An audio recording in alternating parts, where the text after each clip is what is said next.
तो फिर से स्वागत है आप लोग का हमारे YouTube चैनल जेपी एकेडमी 2.0 में। तो आज के इस वीडियो में फिर से बिहार बोर्ड मैट्रिक परीक्षा 2024 के लिए अर्थशास्त्र यानी कि इकोनॉमिक्स का जितना सारा का सारा ऑल चैप्टर है, 7 चैप्टर है आपके क्लास 10th के बुक में, अर्थशास्त्र के बुक में, इकोनॉमिक्स के बुक में, उन सभी 7 चैप्टर से जो मैट्रिक के परीक्षा में ऑब्जेक्टिव क्वेश्चन पूछे जा चुके हैं, उन सभी ऑब्जेक्टिव क्वेश्चन का सॉल्यूशन इस वीडियो में आपके लिए लाए हैं, जिसमें कुल 110 से ऊपर जो है ऑब्जेक्टिव क्वेश्चन है, जो कि आपका 2011 से लेकर 2023 तक के मैट्रिक के परीक्षाओं में विगत वर्षों में पूछे जा चुके हैं। उन सभी क्वेश्चन को इस वीडियो में आपके लिए लाए हैं। यदि आप अच्छे से इसी को पढ़ लेते हैं तो आपके इकोनॉमिक्स जो सब्जेक्ट है उसमें आपका 18 से 20 ऑब्जेक्टिव, 18 से 20 लेकर चले ऑब्जेक्टिव जो है आपका इकोनॉमिक्स से, अर्थशास्त्र से जो है आपके मैट्रिक के परीक्षा में पूछा जाता है। तो इतना आप प्रैक्टिस करें। प्रीवियस ईयर का क्वेश्चन जो है, जैसा कि आपको पता होगा कि रिपीट होता है, दोबारा पूछा जाता है। तो ये सब क्वेश्चन जो आपको इस वीडियो में बताने वाले हैं, सारे के सारे पूछे जा चुके हैं एग्ज़ाम में। तो इनका प्रैक्टिस करना आपके लिए बहुत ज़रूरी है, ठीक है। यदि आप इसका प्रैक्टिस करते हैं तो क्वेश्चन रिपीट होंगे, तो आपसे आसानी से बन जाएंगे। तो अर्थशास्त्र यानी कि इकोनॉमिक्स का जितना 7 चैप्टर का ऑब्जेक्टिव क्वेश्चन है, उन सब का यहाँ पे सॉल्यूशन आपको बहुत ही सरल भाषा में समझा कर बताने वाले हैं।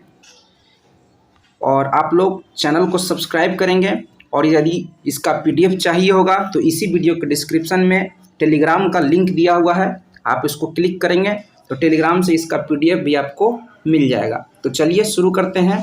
पहला चैप्टर है इकोनॉमिक्स का, अर्थव्यवस्था एवं इसके विकास का इतिहास। इसका पहला प्रश्न है, आर्थिक विकास का तीसरा क्षेत्र क्या है। तो देखेंगे आर्थिक विकास का 3 क्षेत्र होता है। आपको समझा दें, आर्थिक विकास का कितना क्षेत्र होता है?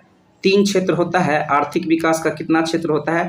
3 क्षेत्र होता है, जिसको अर्थव्यवस्था का क्षेत्र भी कहा जाता है ना। इसी को अर्थव्यवस्था का भी क्या कहा जाता है? क्षेत्र कहा जाता है, ठीक है। जो 3 होते हैं, कितने होते हैं? 3 होते हैं।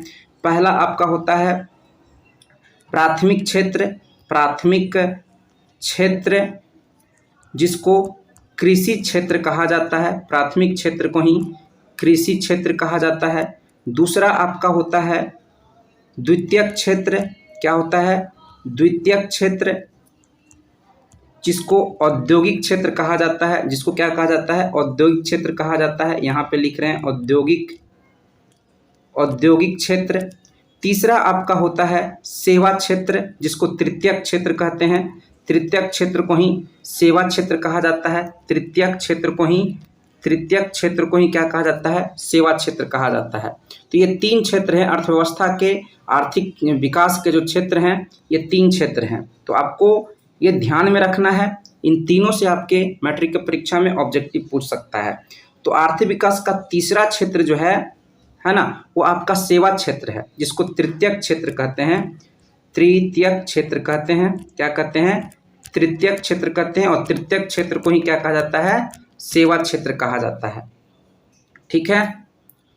दूसरा प्रश्न है आपका, भारत में योजना आयोग का गठन कब किया गया। देख रहे हैं ये सब क्वेश्चन रिपीट हो रहा है। अब देख रहे हैं 2017 में, 2019 में, 2021 में, 2011 में, ऐसे करके क्वेश्चन रिपीट हो रहा है। तो ये सब क्वेश्चन रिपीट होंगे, तो आपको प्रैक्टिस करना बहुत बहुत ज़रूरी है प्रीवियस ईयर का क्वेश्चन का। तो भारत में योजना आयोग का गठन कब किया गया था? तो आपके पास यहाँ पे 4 ऑप्शन दिया रहता है, तो एक सही आंसर होगा। तो 15 मार्च 1950 को जो है 15 मार्च 1950 को जो है योजना आयोग का गठन किया गया। 15 मार्च 1950 देख रहे हैं यहाँ पे, पहला ऑप्शन सही होगा। 15 मार्च 1950 को योजना आयोग का गठन किया गया। तीसरा प्रश्न है, भारत की आर्थिक व्यवस्था कैसी है। भारत की आर्थिक व्यवस्था कैसी है? तो हमारा भारत देश जो है ये मिश्रित अर्थव्यवस्था वाला देश है। क्या है? मिश्रित अर्थव्यवस्था वाला देश है ना। फिर आपका चौथा प्रश्न है, एक समाजवादी अर्थव्यवस्था में सर्वाधिक बल किस पर दिया जाता है। एक समाजवादी अर्थव्यवस्था में किस पर ज़्यादा बल दिया जाता है? तो लोक कल्याण पर। लोक कल्याण मतलब लोगों के कल्याण पर, समाज के कल्याण पर ध्यान देना समाजवादी अर्थव्यवस्था का मुख्य उद्देश्य होता है। तो ऑप्शन डी जो है सही उत्तर होगा 4 का।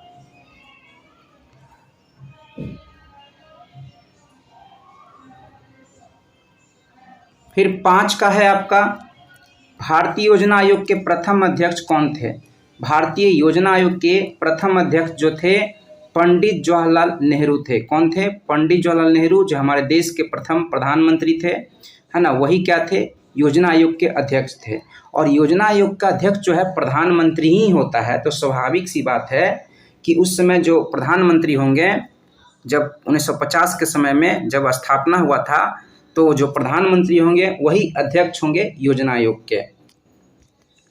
छठा प्रश्न है आपका, अर्थव्यवस्था के किस क्षेत्र से हरित क्रांति संबंधित है? आपको बता दें, हरित क्रांति जो है, हरित क्रांति किससे संबंधित है? तो फसलों के उत्पादन में अत्यधिक वृद्धि से है। फसलों के उत्पादन में अत्यधिक वृद्धि, है ना, जब फसलों का उत्पादन बहुत ज़्यादा हुआ, है ना, फसल उत्पादन के क्षेत्र में, कृषि के क्षेत्र में आधुनिक मशीनों का, है ना, उन्नत किस्म के बीजों का, उर्वरकों का, कीटनाशकों का प्रयोग किया गया, तो बहुत ज़्यादा मात्रा में क्या हुआ?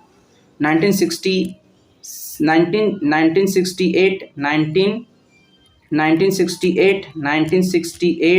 है ना, 1967 टू 68 के आसपास में जो है ये हरित क्रांति आया था, है ना, और कृषि क्षेत्र में आया था। कृषि क्षेत्र में आया तो फसलों का उत्पादन जो है पंजाब हरियाणा के क्षेत्रों में बहुत ज़्यादा हुआ, जिसमें गेहूं का उत्पादन जो है बहुत ज़्यादा हुआ था। तो हरित क्रांति क्या है? कृषि से संबंधित क्रांति है जो, और हरित क्रांति कृषि से संबंधित क्रांति जो है, कृषि से संबंधित जो बातें हैं वो प्राथमिक क्षेत्र में आता है। किस में आता है? प्राथमिक क्षेत्र में आता है। तो ऑप्शन ए जो है एकदम परफेक्ट होगा आपका।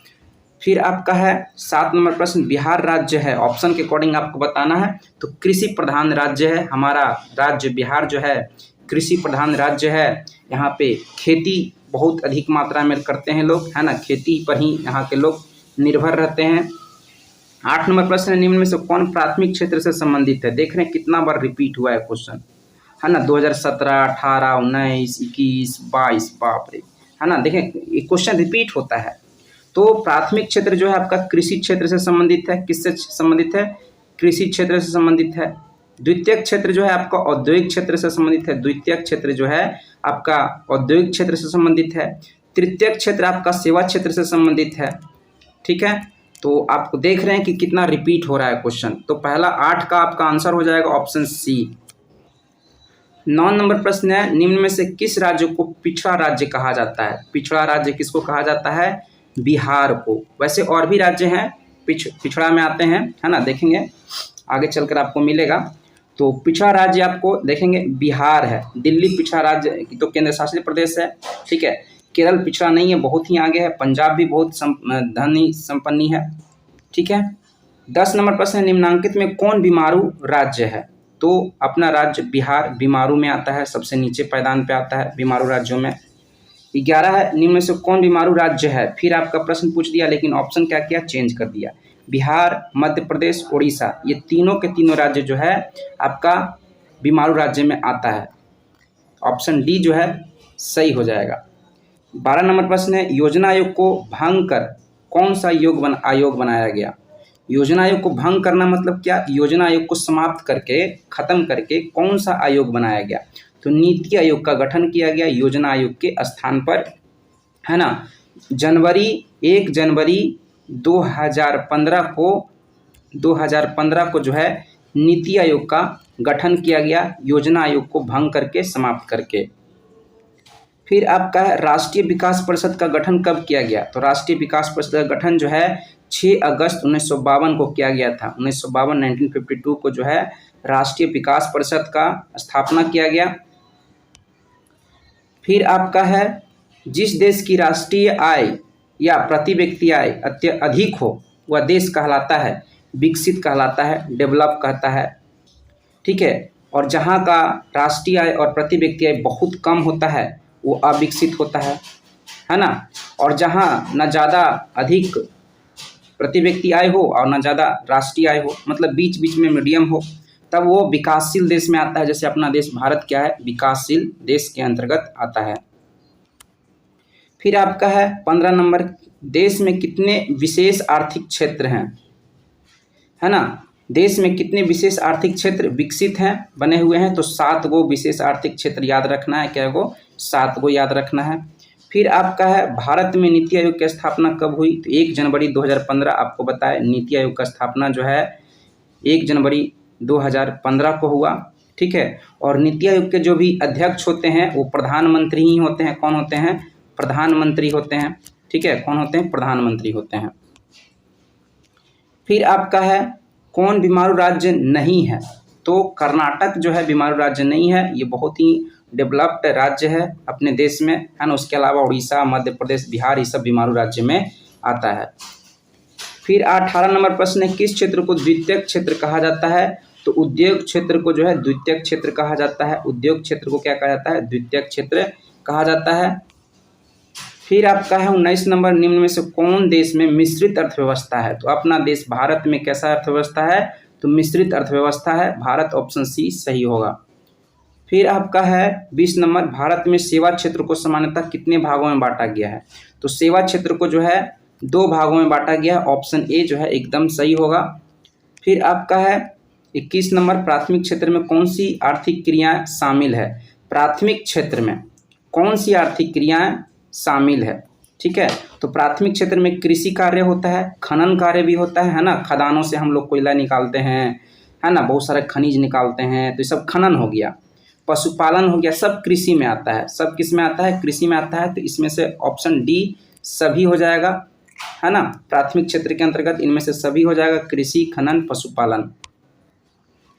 फिर है आपका 2011 की जनगणना के अनुसार भारत की आबादी कितना थी, तो 121 करोड़, ऑप्शन बी सही होगा। 23 नंबर प्रश्न है, समाजवादी अर्थव्यवस्था का गुण है, समाजवादी अर्थव्यवस्था का गुण क्या है? सामाजिक कल्याण, है ना, लोक कल्याण। लोक कल्याण को ही क्या कहते हैं? लोक कल्याण को ही क्या कहते हैं? सामाजिक कल्याण कहा जाता है, ठीक है। जो कि समाजवादी अर्थव्यवस्था का मुख्य उद्देश्य होता है, लोगों का कल्याण करना, समाज का कल्याण करना। ब्रंटलैंड आयोग संबंधित है, ब्रंटलैंड आयोग जो है किससे संबंधित है, तो सतत विकास से संबंधित है। सतत विकास, है ना, संसाधनों का उपयोग हमें इस प्रकार से करना चाहिए कि आने वाली पीढ़ी भी संसाधनों का उपयोग कर सके, यही बताता है सतत विकास। और इसको जो है ब्रंटलैंड आयोग ने जो है बताया था, प्रकाशित किया था, सबके समक्ष रखा था। तो ब्रंटलैंड आयोग जो है सतत विकास से संबंधित है। 25 नंबर आपका प्रश्न है, प्रथम राष्ट्रीय मानव विकास रिपोर्ट किस प्रधानमंत्री के कार्यकाल में जारी हुआ था? प्रथम राष्ट्रीय मानव विकास रिपोर्ट, है ना, जब अटल बिहारी, है ना, 2002 की बात है। 2002 में जो है सबसे पहली बार भारत में राष्ट्रीय मानव विकास रिपोर्ट को जारी किया गया दिल्ली से। कहाँ से? दिल्ली से जारी किया गया, ठीक है। जिस समय हमारे देश के प्रधानमंत्री अटल बिहारी वाजपेयी थे। तो इस प्रकार से देखिए आपका 25 हुआ। 26 नंबर प्रश्न है आपका, नीति आयोग का गठन कब हुआ? नीति आयोग का गठन जनवरी 2015 में हुआ, ठीक है। रिपीट किया है क्वेश्चन। तो पहला चैप्टर का ऑब्जेक्टिव क्वेश्चन कंप्लीट हुआ। अब आते हैं दूसरे चैप्टर पर, है ना। दूसरा चैप्टर है आपका राष्ट्र एवं राज्य की आय, है ना। दोस्तों में आप लोग शेयर करेंगे इस वीडियो को, बहुत ही इंपॉर्टेंट वीडियो है आपके लिए, है ना। यदि आप क्लास 10th के स्टूडेंट हो तो वीडियो आपके लिए बहुत बहुत इंपॉर्टेंट है। अपने दोस्तों में शेयर करें और चैनल को सब्सक्राइब कर दें, ठीक है। अच्छा लगे तो आप लाइक करेंगे, ठीक है। तो दूसरा चैप्टर है आपका राज्य एवं राष्ट्र की आय, state and national income chapter का नाम है। इसका पहला प्रश्न है, निम्नांकित में कौन हमारे रहन सहन के स्तर को प्रभावित करता है? तो देखिए, रहन सहन को, हमारे रहन सहन को प्रभावित करने वाला कारक कौन सा है? प्रति व्यक्ति आय। हमारा प्रति व्यक्ति आय बहुत अच्छा होगा तो हमारा जीवन स्तर क्या होगा? बहुत अच्छा होगा। और प्रति व्यक्ति आय क्या होगा? कम होगा तो हमारा जीवन क्या होगा? रहन सहन का जो प्रक्रिया हो बहुत ही अच्छा नहीं होगा, है ना। जीवन जीने में कठिनाई होगा। तो कहीं ना कहीं प्रति व्यक्ति आय क्या करता है? हमारे रहन सहन को क्या करता है? प्रभावित करता है। दूसरा प्रश्न है, भारत में राष्ट्रीय आय की गणना कौन करता है? भारत में राष्ट्रीय आय की गणना जो है केंद्रीय सांख्यिकी संगठन CSO, सेंट्रल स्टैटिस्टिक ऑर्गेनाइजेशन, जिसको हिंदी में केंद्रीय सांख्यिकी संगठन कहते हैं, है ना। इसी के द्वारा जो है भारत में राष्ट्रीय आय की गणना, है ना, किया जाता है। इसका स्थापना 1952 में हुआ था, 2 मई 1952 में हुआ था, ठीक है। और इसका मुख्यालय जो है, हेडक्वार्टर जो है दिल्ली में है। कहाँ है? दिल्ली में जो है CSO का मुख्यालय पड़ता है। फिर आपका है 3 नंबर प्रश्न है, भारत की राष्ट्रीय आय का सर्वप्रथम अनुमान किसने लगाया था? भारत की राष्ट्रीय आय का सर्वप्रथम अनुमान जो है किसने लगाया था? तो दादा भाई नौरोजी ने। कब लगाया था? 1868 में। 1868 में इन्होंने, है ना, सर्वप्रथम राष्ट्रीय आय का आकलन किया था, है ना, अनुमान लगाया था दादा भाई नौरोजी ने। ऑप्शन डी सही होगा। 4 नंबर प्रश्न है, भारत में किस राज्य की प्रति व्यक्ति आय सर्वाधिक है? तो गोवा का जो है, भारत में गोवा राज्य का जो है प्रति व्यक्ति आय पर कैपिटा इनकम सबसे ज़्यादा है। और बिहार का क्या है? सबसे कम है। क्या है? बिहार का प्रति व्यक्ति आय सबसे कम है। 5 नंबर प्रश्न है आपका, भारत में वित्तीय वर्ष होता है, वित्तीय वर्ष आपका 1 अप्रैल से 31 मार्च के बीच के समय अवधि को जो है वित्तीय वर्ष कहा जाता है। 1 अप्रैल से 31 मार्च के बीच के समय को क्या कहा जाता है? वित्तीय वर्ष कहा जाता है। फिर 6 नंबर प्रश्न है, बिहार के किस जिले में प्रति व्यक्ति आय सर्वाधिक है? सर्वाधिक है मतलब सबसे ज़्यादा प्रति व्यक्ति आय वाला बिहार का जिला कौन सा है? तो पटना है। पटना जिला का जो है, बिहार का एक जिला है पटना, जहाँ की प्रति व्यक्ति आय जो है क्या है? सबसे ज़्यादा है। फिर 7 नंबर प्रश्न है, जिस देश की राष्ट्रीय आय अधिक होती है वह देश क्या कहलाता है? विकसित देश कहलाता है। जिस देश का राष्ट्रीय आय अधिक होता है, बहुत अधिक होता है, वह देश विकसित कहलाता है। और जिस देश का राष्ट्रीय आय कम होगा, बहुत कम होगा, वो अविकसित होगा। और जिसका ना कम होगा ना ज़्यादा होगा, बीच बीच में होगा, है ना, अभी प्रोग्रेस में है, आगे बढ़ रहा है, तो वह देश क्या होगा? विकासशील देश होगा। क्या होगा? विकासशील देश होगा। जैसे अपना देश भारत क्या है? विकासशील देश है। फिर 8 नंबर है, भारत में प्रति व्यक्ति आय सबसे कम किस राज्य का है? तो बिहार का है। कहाँ का है? बिहार का प्रति व्यक्ति आय जो है सबसे कम है। फिर आपका है 9 नंबर, प्रत्यक्ष कर, है ना, डायरेक्ट टैक्स जो जिसको कहते हैं, है ना, प्रत्यक्ष कर के अंतर्गत निम्न में से किसे शामिल किया गया है? तो आय कर को, इनकम टैक्स को जो है ना, प्रत्यक्ष कर के रूप में माना जाता है। 10 नंबर प्रश्न है, सन 2008 से 9 के अनुसार भारत की औसत प्रति व्यक्ति आय क्या थी? तो ऑप्शन बी पुराना डाटा है, 2014 में पूछा हुआ है, तो हो सकता है पूछ भी सकता है आगे चल के, नहीं भी पूछ सकता है, तो आपको याद रखना है। ऑप्शन ए जो है एकदम सही हो जाएगा। 22,553 रुपये जो था 2008-9 के अनुसार क्या था? प्रति व्यक्ति आय था भारत का। फिर आपका है 11 नंबर, केंद्रीय सांख्यिकी संगठन की स्थापना कब हुई थी? CSO, आपको बताए थे CSO का स्थापना जो है 1952 में हुआ था, लेकिन ऑप्शन में 1952 दिया ही नहीं है, है ना। आप नेट पे, गूगल पे कहीं भी सर्च करेंगे तो आपको 1952 ही दिखाई देगा, ठीक है। लेकिन 1952 ऑप्शन में दिया नहीं है, तो 1952 के करीब वाला हम लोग ऑप्शन लेंगे। तो करीब में देखा जाए तो 54 भी है, 50 भी है, बीच बीच में, तो पीछे नहीं जाएंगे।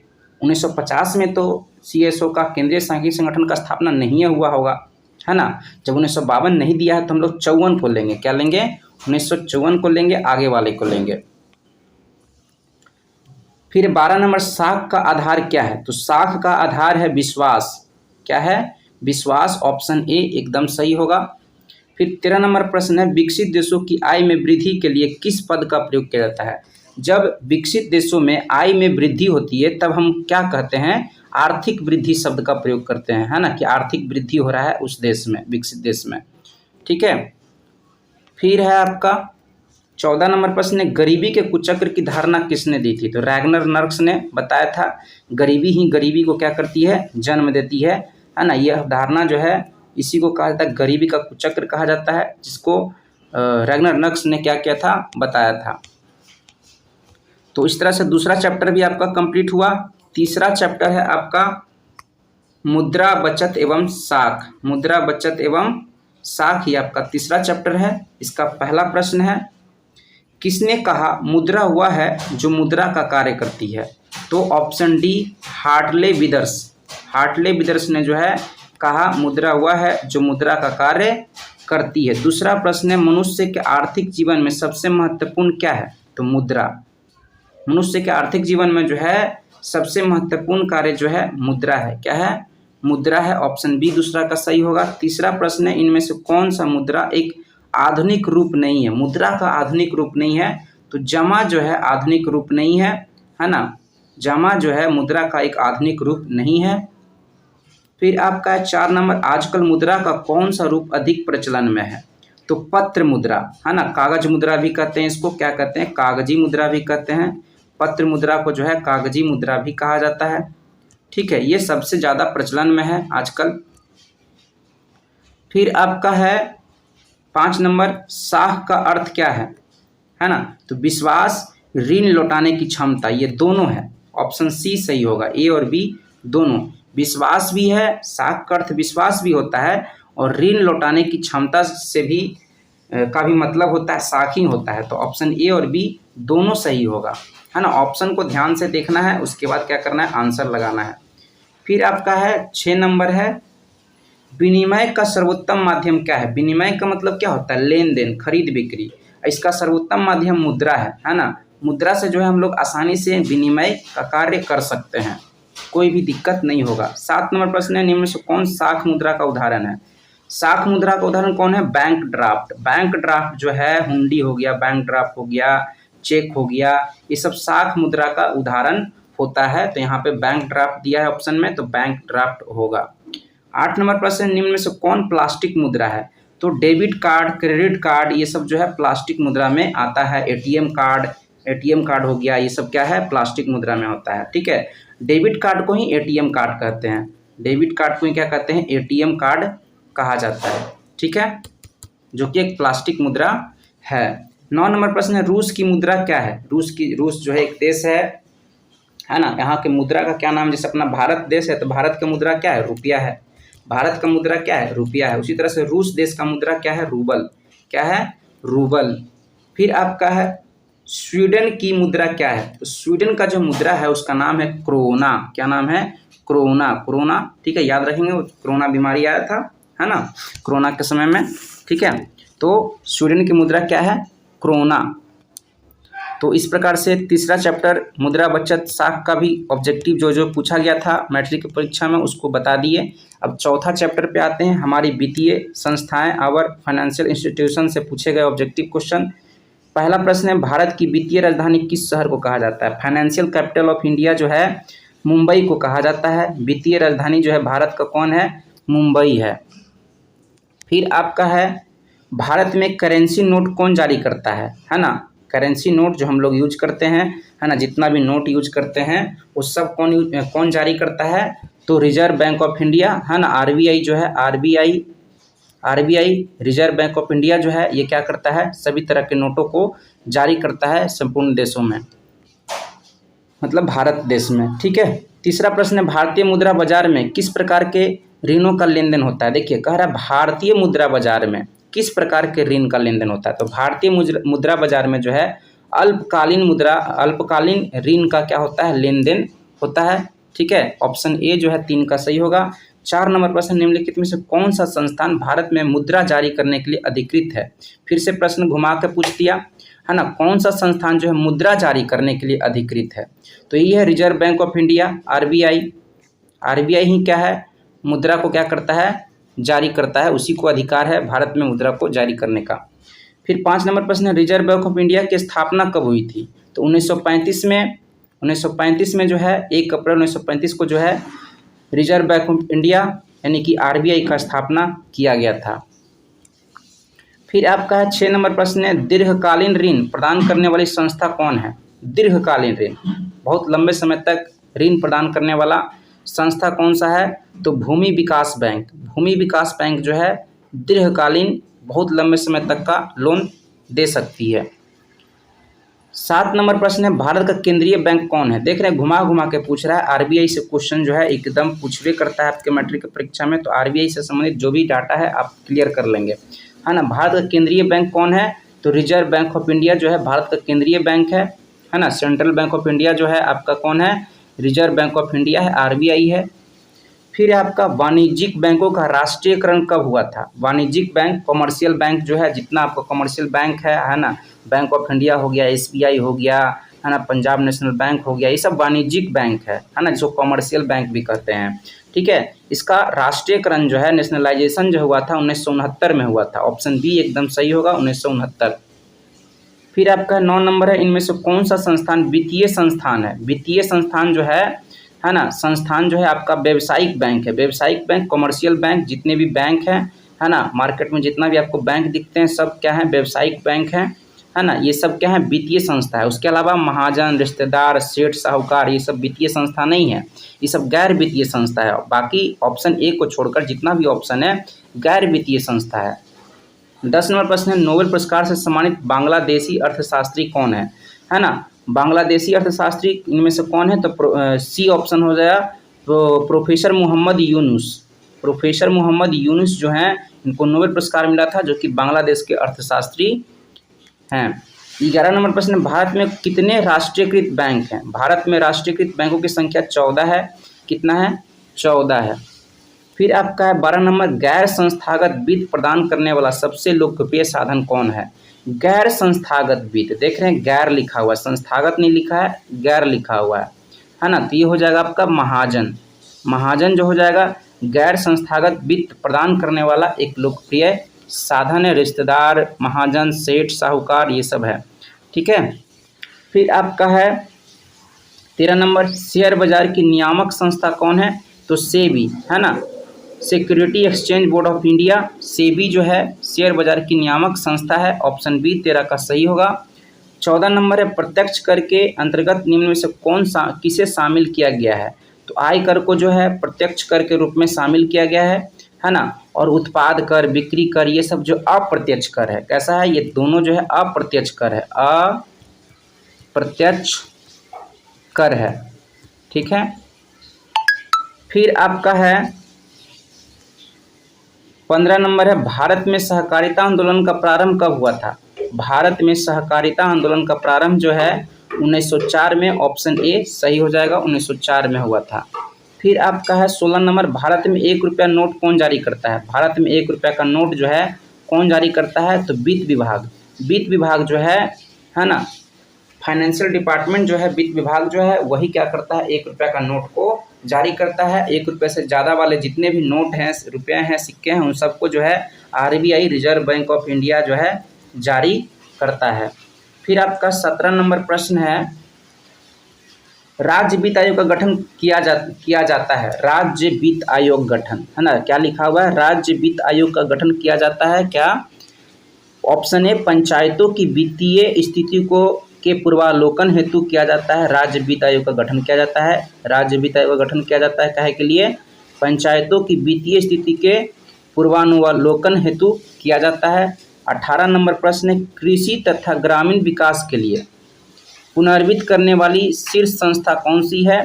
तो ये हो जाएगा आपका नाबार्ड बैंक हो जाएगा। क्या हो जाएगा? नाबार्ड बैंक हो जाएगा। नाबार्ड बैंक का स्थापना याद रखेंगे 1982 में हुआ था, है ना। नाबार्ड बैंक का स्थापना कब हुआ था? 1982 में हुआ था। ये जो है नाबार्ड कृषि तथा ग्रामीण विकास के लिए क्या करती है ना, ऋण प्रदान करती है ना, लोगों को आर्थिक सहायता देती है। 19 नंबर प्रश्न है, सहकारिता साख समिति कानून पारित हुआ था। सहकारिता साख समिति कानून जो है 1904 में पारित हुआ था। ऑप्शन बी सही हो जाएगा। फिर 20 नंबर है, ग्रामीण बैंक के संस्थापक कौन है ना। ग्रामीण बैंक के संस्थापक है ना, वही बांग्लादेश के जो अर्थशास्त्री थे प्रोफेसर मोहम्मद यूनुस। इन्होंने जो है ग्रामीण बैंक का क्या किया था? स्थापना किया था। तो इस प्रकार से देख रहे हैं आपका चौथा चैप्टर भी क्या हुआ? कंप्लीट हुआ। अब आते हैं 5वें चैप्टर पर। तो 5वां चैप्टर का नाम है रोजगार एवं सेवाएं, एम्प्लॉयमेंट एंड सर्विस। पहला प्रश्न इसका आर्थिक विकास संबंधित है, तो परिणात्मक परिवर्तन से, गुणात्मक परिवर्तन से। ऑप्शन ए और बी दोनों सही आंसर होगा पहला का। दूसरा प्रश्न है आपका, विकासशील देशों में कार्यशील जनसंख्या अधिकांशतः संलग्न है। विकासशील देशों में, जैसे अपना देश क्या है? विकासशील देश है। भारत क्या है? विकासशील देश है। यहाँ की अधिकांश जनसंख्या जो है किसमें संलग्न है? तो कृषि क्षेत्र में। हमारा देश भारत क्या है? एक कृषि प्रधान देश है, जहाँ की जनसंख्या जो है कृषि पर अधिक निर्भर है। तो ऑप्शन ए जो है दूसरा का सही होगा। तीसरा है नरेगा। नरेगा देख रहे हैं लिखा हुआ है, कार्यक्रम के नाम के साथ किस व्यक्ति का नाम जोड़ा गया है? तो नरेगा का जगह जो है मनरेगा कर दिया गया। क्या कर दिया गया? 2009 में जो है मनरेगा कर दिया गया। नरेगा था 2006 में जो है 2006 में जो है नरेगा का स्थापना हुआ था। इसी को 2009 में महात्मा गांधी का नाम लगा करके मनरेगा कर दिया गया। क्या कर दिया गया? मनरेगा कर दिया गया, है ना। महात्मा गांधी, ठीक है, national rural employment guarantee act, है ना, इसका नाम रख दिया गया महात्मा गांधी के नाम से। तो ऑप्शन डी जो है सही हो जाएगा। 4 नंबर है, निम्न में से कौन आर्थिक आधारभूत संरचना का घटक है? देखेंगे आर्थिक लिख रहा है, आर्थिक आधारभूत संरचना का घटक, आर्थिक मतलब रुपया पैसा से संबंधित घटक कौन है? तो वित्त हो जाएगा। क्या हो जाएगा? वित्त हो जाएगा। ऑप्शन ए जो है 4 का सही हो जाएगा। 5 नंबर है, मानवीय पूंजी निर्माण का मुख्य घटक क्या है? मानवीय पूंजी जैसे कि हम लोग या आप जो है क्या है, मानव पूंजी हैं, ठीक है। आपको पढ़ाया लिखाया जा रहा है, आप में इन्वेस्टमेंट किया जा रहा है, ठीक है। तो उसका जो मानवीय पूंजी का मुख्य घटक क्या है?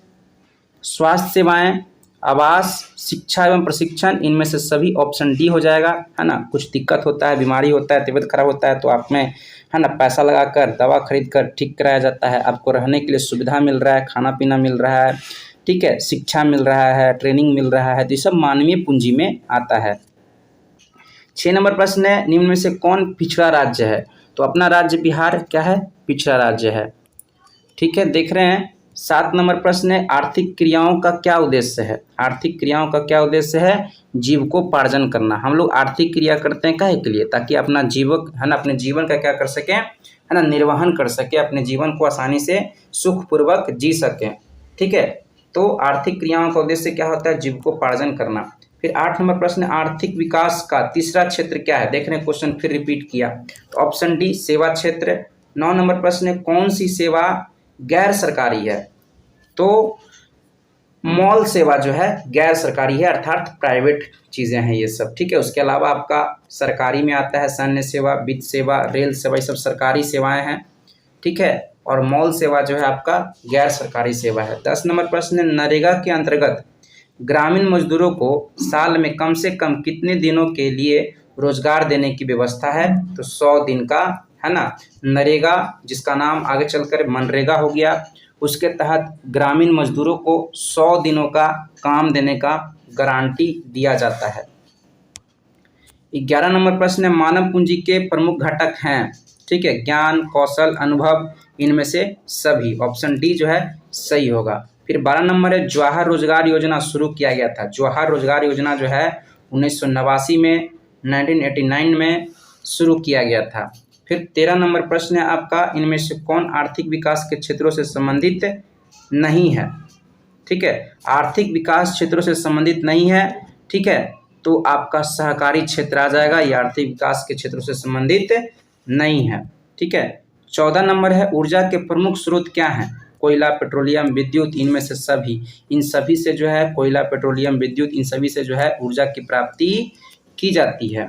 फिर आपका है, भारत में सेवा क्षेत्र को सामान्यतः कितने भागों में बांटा गया है? तो सेवा क्षेत्र को जो है 5 भागों में, सेवा क्षेत्र को तो 2 भागों में बांटा गया है, ठीक है। वैश्वीकरण को 5 भागों में बांटा गया है, ठीक है। फिर से रिपीट किया, सेवा क्षेत्र को कितने भागों में बांटा गया है? 2 भागों में बांटा गया है। फिर भारत के सकल घरेलू उत्पाद में किस क्षेत्र का योगदान सर्वाधिक है? सकल घरेलू उत्पाद का मतलब होता है जीडीपी, है ना, ग्रोस डोमेस्टिक प्रोडक्ट। इसमें जीडीपी में सबसे ज़्यादा योगदान किस क्षेत्र का है? तो सेवा क्षेत्र का है। किसका है? सेवा क्षेत्र का है। फिर है आपका 17, छिपी बेरोजगारी पाई जाती है। छिपी हुई बेरोजगारी जो है आपका कृषि क्षेत्र में पाया जाता है। कहाँ पाया जाता है? कृषि क्षेत्र में पाया जाता है। 18 नंबर प्रश्न है, वस्तुओं और सेवाओं को अपने उपयोग के लिए कौन खरीदता है? तो हम लोग खरीदते हैं, और हम लोग जो खरीदता है उसको उपभोक्ता कहते हैं। कोई भी वस्तु खरीदे या कोई भी सेवा आप खरीदे, है ना, तो कौन खरीदता है? हम ही लोग, आदमी लोग खरीदते हैं। तो जो खरीदते हैं वस्तुओं और सेवाओं को, उसको उपभोक्ता कहा जाता है, कंज्यूमर कहा जाता है, ठीक है। फिर 19 नंबर है, निम्न में से कौन गैर आर्थिक आधारभूत संरचना का अंग है? गैर आर्थिक आधारभूत संरचना, ठीक है। तो ऊर्जा जो है, ठीक है, आपका आधारभूत संरचना में शिक्षा आता है, यातायात आता है, संचार आता है, ये सब आता है आपका, है ना, आधारभूत संरचना में आता है, आर्थिक आधारभूत संरचना में आता है। लेकिन यहाँ गैर लगा दिया है, तो ऊर्जा जो है गैर आर्थिक आधारभूत संरचना के अंतर्गत आता है। 19 का ए जो है एकदम सही होगा। 20 नंबर प्रश्न है, मनरेगा शुरू हुई थी, तो मनरेगा का शुरुआत जो है कहाँ हुआ था, आपका गुजरात में हुआ था। कहाँ हुआ था, मनरेगा का शुरुआत जो है कहाँ हुआ था, गुजरात में हुआ था। मनरेगा लिखा हुआ है ना, मनरेगा महात्मा गांधी वाला नाम के साथ लिखा हुआ है ना, तो गुजरात में शुरू हुआ था। ठीक है, फिर आपका 21 नंबर प्रश्न है। 21 नंबर प्रश्न है आपका, भारत के सकल घरेलू उत्पाद में, अर्थात जीडीपी, सकल घरेलू उत्पाद का मतलब क्या होता है, जीडीपी, इसमें किस क्षेत्र का योगदान सबसे अधिक है, तो सेवा क्षेत्र का योगदान जो है सबसे अधिक है। इस प्रकार से देखें तो आपका 5वां चैप्टर का भी ऑब्जेक्टिव आपको बता दिए। अब 6ठा चैप्टर है वैश्वीकरण, ग्लोबलाइजेशन, इसका ऑब्जेक्टिव देखते हैं। तो पहला प्रश्न है, निम्नलिखित में से क्या नई आर्थिक नीति का अंग नहीं है, नई आर्थिक नीति का अंग नहीं है। तो आर्थिक नीति का अंग कौन कौन सा है, ठीक है, तो याद रखेंगे LPG, liberalization, privatization, globalization. Liberalization का मतलब होता है उदारीकरण, और प्राइवेटाइजेशन का मतलब होता है निजीकरण, और ग्लोबलाइजेशन का मतलब होता है वैश्वीकरण। ठीक है, तो राष्ट्रीयकरण जो है नहीं होगा। ऑप्शन जो है सही उत्तर हो जाएगा कि नई आर्थिक नीति का अंग नहीं है, तो राष्ट्रीयकरण जो है नई आर्थिक नीति का अंग नहीं है। दूसरा प्रश्न है, निम्न में से कौन बहुराष्ट्रीय कंपनी है। बहुराष्ट्रीय कंपनी का मतलब वैसी कंपनी जिसका ब्रांच जो है, जिसका शाखा जो है बहुत सारे देशों में हो, उसको बहुराष्ट्रीय कंपनी कहा जाता है। जैसे फोर्ड मोटर्स हो गया, गाड़ी बनाने वाली कंपनी है। सैमसंग हो गया, फ़ोन आता है और बहुत सारा चीज़ आता है, लैपटॉप आता है। कोको कोला हो गया, है ना, इसका ब्रांच जो है बहुत सारे देशों में है। तो ऑप्शन डी जो है सही उत्तर हो जाएगा। बहुराष्ट्रीय कंपनी निम्नलिखित में सब का सब है, तीनों है। फिर आपका वैश्वीकरण का अर्थ है, वैश्वीकरण का अर्थ है विश्व अर्थव्यवस्था से समन्वय। वैश्वीकरण का मतलब क्या होता है, जब एक देश की अर्थव्यवस्था जो है विश्व के सभी देशों की अर्थव्यवस्था से जुड़ने लगे, तो इसको वैश्वीकरण कहा जाता है। तो ऑप्शन सी जो है तीसरा का एकदम सही होगा। चौथा है विश्व व्यापार संगठन WTO, वर्ल्ड ट्रेड ऑर्गेनाइजेशन का मुख्यालय कहाँ है, तो जिनेवा में है। कहाँ है, जिनेवा में है। जिनेवा आपका स्विट्जरलैंड में पड़ता है, स्विट्जरलैंड देश में पड़ता है। ठीक है, और इसका स्थापना जो है WTO का 1995 में हुआ था। याद रखेंगे कब हुआ था, 1995 में हुआ था। और विश्व स्तर पर जितने तरह का व्यापार होता है एक देश से दूसरे देश में, उसको नियंत्रण करने का काम जो है WTO ही करती है। पांचवा है आपका वैश्वीकरण के मुख्य अंग कितने हैं, तो 5 है। वैश्वीकरण के अंग जो है 5 है। सेवा क्षेत्र को 2 भागों में बांटा गया है, लेकिन वैश्वीकरण को कितने भागों में बांटा गया है, 5 भागों में बांटा गया है। 6 है आपका नई आर्थिक नीति में किसे सम्मिलित किया गया है, उदारीकरण को, निजीकरण को, वैश्वीकरण को। इनमें से सभी सही उत्तर होगा। 7 नंबर प्रश्न है, नई आर्थिक नीति तो हो ही गया। 8 नंबर है, निम्न में से कौन विदेशी ब्रांड नहीं है ना, तो टाटा जो है विदेशी ब्रांड नहीं, अपने देश भारत का ही है टाटा ब्रांड। उसके अलावा आपका हुंडई हो गया, टोयोटा हो गया, फोर्ड हो गया, ये सब विदेशी ब्रांड है ना। टाटा जो है अपना देसी ब्रांड है, भारत का ब्रांड है। ठीक है, फिर आपका WTO, वर्ल्ड ट्रेड ऑर्गेनाइजेशन, विश्व व्यापार संगठन की स्थापना किस वर्ष हुई थी, तो 1995 आपको बताए। ऑप्शन ए जो है एकदम सही होगा। 10 नंबर है, इनमें से कौन बहुराष्ट्रीय कंपनी है।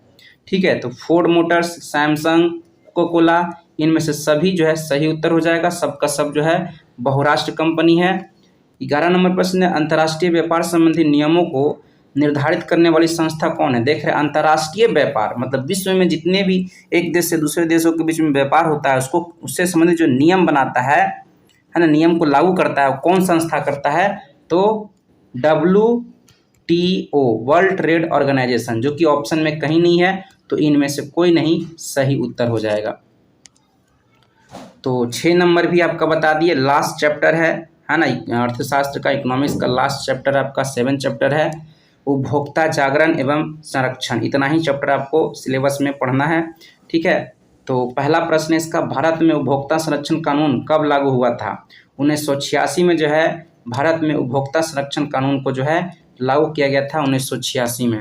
फिर आपका दूसरा प्रश्न है, खाद्य पदार्थों की शुद्धता की जांच के लिए मान्यता प्राप्त चिन्ह का होना आवश्यक है। एग मार्क रहेगा तो समझ, किसी भी खाद्य पदार्थ, कुछ भी खरीदते हैं खाने पीने वाला चीज़, उस पर एग मार्क रहेगा तो समझ लीजिए कि वो खाना खाने लायक है, शुद्ध है, उससे खाने से कोई भी आपको नुकसान नहीं होगा, ठीक है। तो एग मार्क रहना जरूरी है। एग मार्क वाले चिन्ह से ही, क्या चिन्ह पर लगे हुए जो सामान होते हैं उसी को खरीदें, ठीक है। उपभोक्ता अधिकार दिवस कब मनाया जाता है? तो 15 मार्च को जो है उपभोक्ता अधिकार दिवस मनाया जाता है, ठीक है।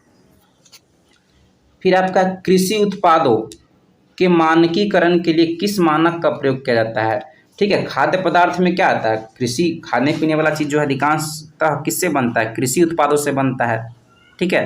तो उसका स्टैंडर्ड कितना अच्छा है, ठीक है, उसका स्टैंडर्ड नापने के लिए किस साइन का प्रयोग करते हैं, किस चिन्ह का प्रयोग करते हैं? तो एक मार्क ही होगा। बस लैंग्वेज क्या किया, चेंज कर दिया। क्या कर दिया? ये जो आपका दूसरा प्रश्न है और तीसरा प्रश्न है, दोनों का दोनों सेम ही है, बस अलग अलग लैंग्वेज लगा के पूछ दिया, ठीक है। तो आपका चौथा का आंसर क्या होगा? एक मार्क ही होगा। फिर आपका है, उपभोक्ता शिकायत करने के लिए आवेदन शुल्क कितना लगता है? उपभोक्ता शिकायत करने के लिए, है ना, आपका कंज्यूमर फोरम जो होता है उसमें शिकायत करने के लिए शुल्क कितना देना होता है, रुपया कितना देना होता है? तो 1 को रुपया नहीं देना होता है, 0 रुपया देना होता है। तो इसमें से कोई नहीं सही उत्तर हो जाएगा। कभी कभी 0 रुपया लिखा रहेगा तो 0 रुपया पे क्या करेंगे, टिक करेंगे। 6 नंबर है, भारत में मानवाधिकार सुरक्षा अधिनियम कब पारित हुआ था? भारत में मानवाधिकार सुरक्षा अधिनियम जो है 1993 में पारित हुआ। 1993, ऑप्शन बी होगा। फिर देख रहे हैं, भारत सरकार ने सूचना का अधिकार अधिनियम कब पारित किया? सूचना का अधिकार अधिनियम जो है 2005 में, कब? 2005 में पारित किया गया। फिर आपका है 8 नंबर, स्वर्ण आभूषणों, स्वर्ण आभूषण मतलब सोने के जो गहने होते हैं, है ना, आभूषण होते हैं, की परिशुद्धता अर्थात शुद्धता को सुनिश्चित करने वाली किस मान्यता प्राप्त चिन्ह का होना आवश्यक है? तो क्या होना चाहिए? हॉलमार्क होना चाहिए। सोने के या जो भी गहने होते हैं, है ना, सोने चांदी के, वो कितना शुद्ध है, उस शुद्धता उसका किससे पता चलता है, किस साइन से पता चलता है? हॉलमार्क होना चाहिए। यदि कोई भी गहने पे, है ना, हॉलमार्क साइन है तो समझिए कि वो शुद्ध है, कोई उसमें मिलावट नहीं है, पूरा मतलब कि उसको उपयोग करने लायक है, वो आपको ठगा नहीं जा रहा है, ठीक है। तो लास्ट प्रश्न है, ठीक है, 9 नंबर, यदि किसी वस्तु या सेवा का मूल्य 20 लाख से अधिक तथा 1 करोड़ से कम है तो उपभोक्ता कहाँ शिकायत कर सकता है? मान लीजिए कुछ आपका वस्तु या सेवा का मूल्य जब कुछ खरीदे, है ना, और उसका दाम जो है 20 लाख से अधिक है, 1 करोड़ से कम है, तो शिकायत करने के लिए आप कहाँ जाएंगे? तो राज्य आयोग में जाएंगे। कहाँ जाएंगे? है ना, राज्य आयोग में आप जाएंगे तो आपकी शिकायतों को सुना जाएगा। तो इस प्रकार से देखें कि आपका इकोनॉमिक्स अर्थशास्त्र के 7 चैप्टर का ऑब्जेक्टिव जो है अपलोड कर दिए। यदि ये वीडियो आप लोग को अच्छा लगेगा, इसको आप लोग, है ना, देखेंगे, व्यूज़ बढ़ेगा, तो मैं इसका सब्जेक्टिव भी है और 2 नंबर का, 4 नंबर का, वो भी आपके लिए धीरे धीरे अपलोड कर दूंगा। चैनल को आप लोग ज़रूर शेयर करेंगे, सब्सक्राइब करेंगे और दोस्तों में शेयर करना नहीं भूलेंगे।